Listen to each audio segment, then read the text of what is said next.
정치인 열전, 오늘 주인공은 중국 당나라 태종시대 재상이었던 위징입니다.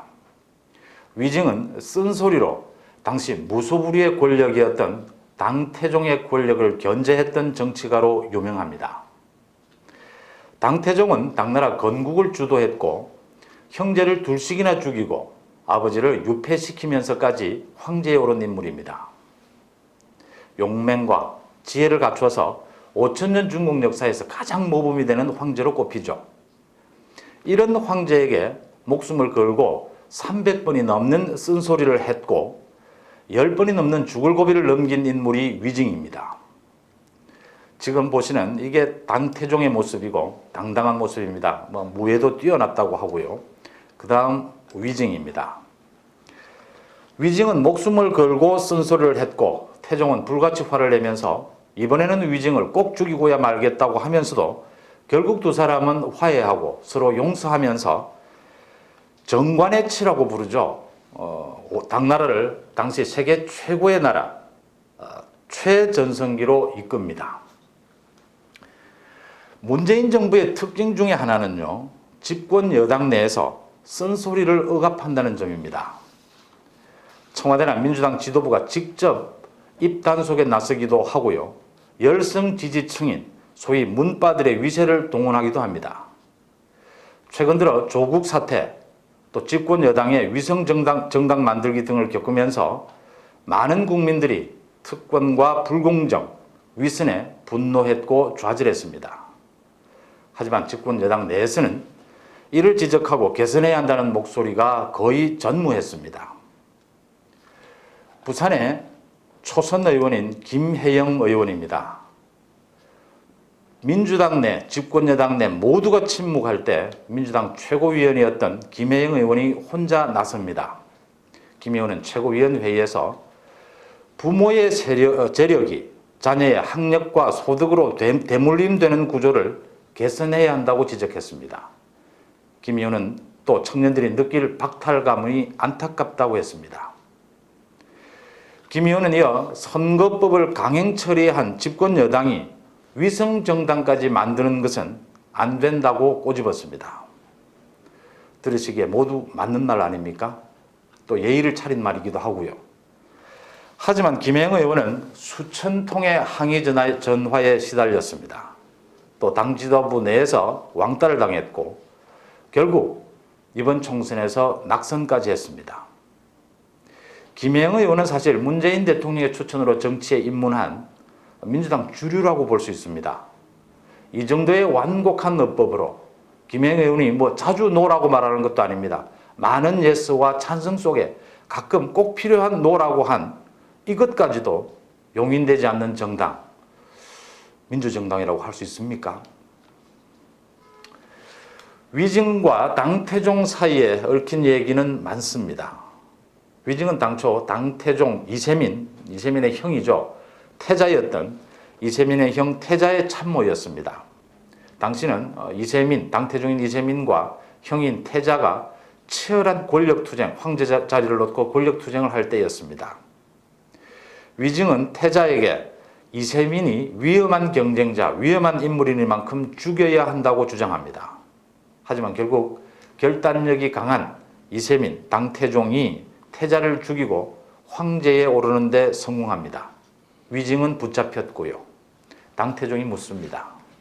네가 날 죽이려 한 놈이냐? 위징이 답합니다.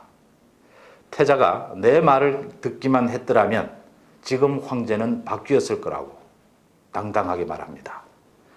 당태종은 위징이 정직하다는 이유로 용서합니다. 또 높은 관직을 내리기까지 합니다. 물론 여기서 당태종의 포용력을 과시하려는 얘기를 엿볼 수 있습니다. 하지만 위징의 정치하는 자세, 자신이 옳다고 여기는 소신에 따라 행동하고 책임지는 점을 볼 수 있습니다. 당태종의 직분을 도왔던 쟁쟁한 수없는 많은 가신들이 있었죠. 그 가신들도 위징을 놀립니다.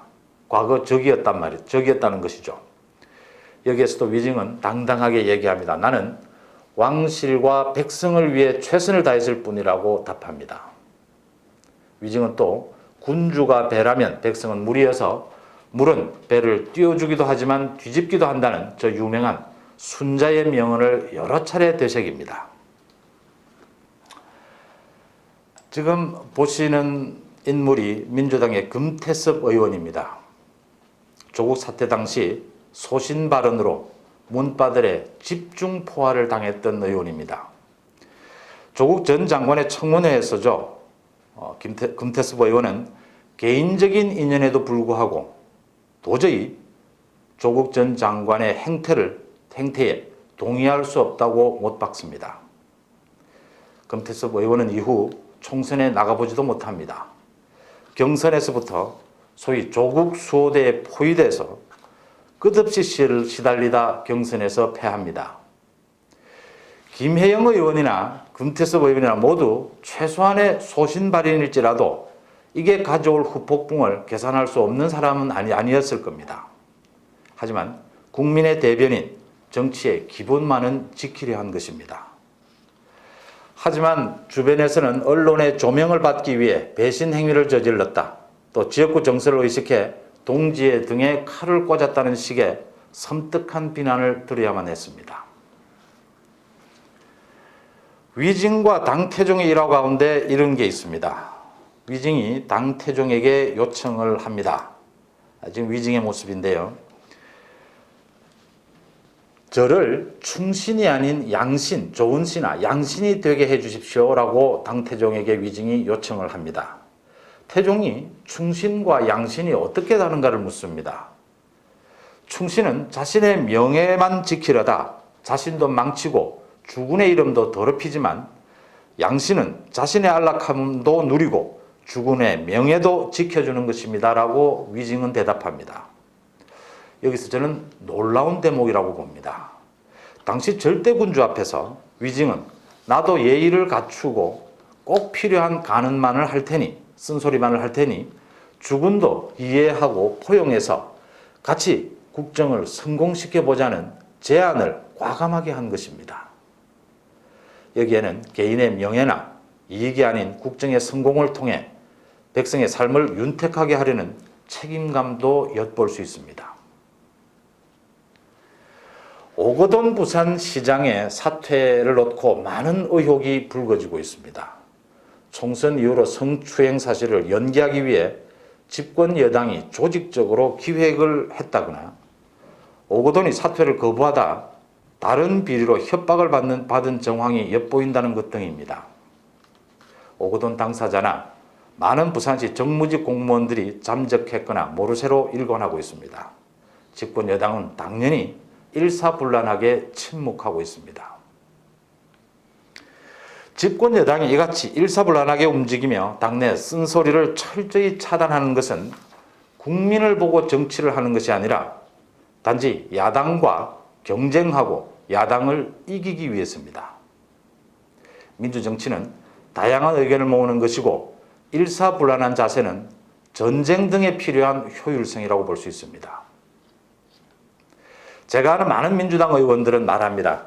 이 같은 비민주적 침묵에 대해서요, 과거 노무현 정부의 실패, 당시의 분열, 그걸 되풀이하지 않기 위해서다, 이렇게 변명을 합니다. 일면 이해가 되는 부분은 있습니다.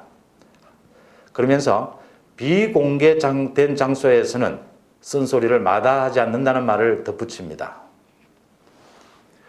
쓴소리, 바른소리, 분열을 위해서가 아닙니다. 이건 누구나 아는 일이죠. 국정을 올바른 방향으로 나아가기 위해 필요한 것일 뿐입니다. 공개적으로 국민의 소리를 대변하지 못한다면 정치를 할 필요는 없는 것이죠. 기획에 따른 일사불란한 자세로 야당을 이길 수는 있겠지만 국민의 지지가 이어지기를 기대하기는 어려울 것입니다. 문재인 정부와 집권 여당의 주류는 민주화 세대임을 어디서나 당당하게 내세웁니다.